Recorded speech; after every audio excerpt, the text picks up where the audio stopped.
Sterile medications are those that are administered into different dosage forms than you'd be familiar with potentially. So if you've seen an eye drop before, that's generally a sterile medication, especially a compounded eye drop is a sterile medication.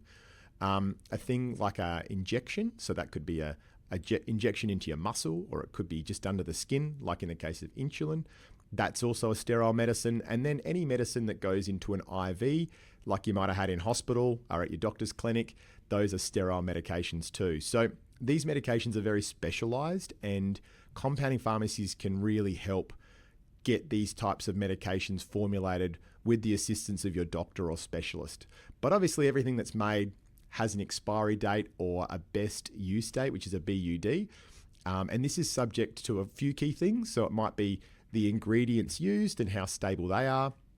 It could be whether there's preservatives or not in that formulation, and that will determine how long the product lasts for.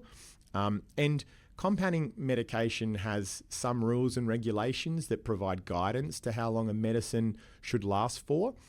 But what you'll find is if you don't have sufficient stability testing and don't have sufficient information on that product, the expiry date can be really short. So this could sometimes be 24 hours up to 3 days.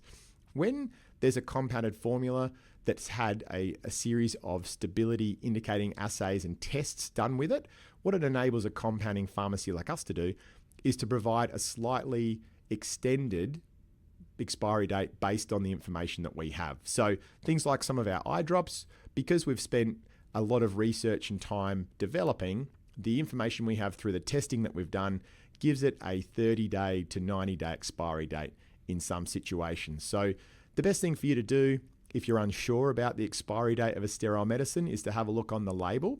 Every dispensary label on every compounded product should feature the expiry date on there. Otherwise, have a chat to our team when you're ordering your medicine, and we'll be able to give you the heads up in advance of what our standard expiry date is. Remember, because a medicine that's compounded is custom made just for you, the expiry date of that product will generally start from the day that it's made. And this means that if you can collect it as soon as possible, you'll have the best length of expiry to use your product.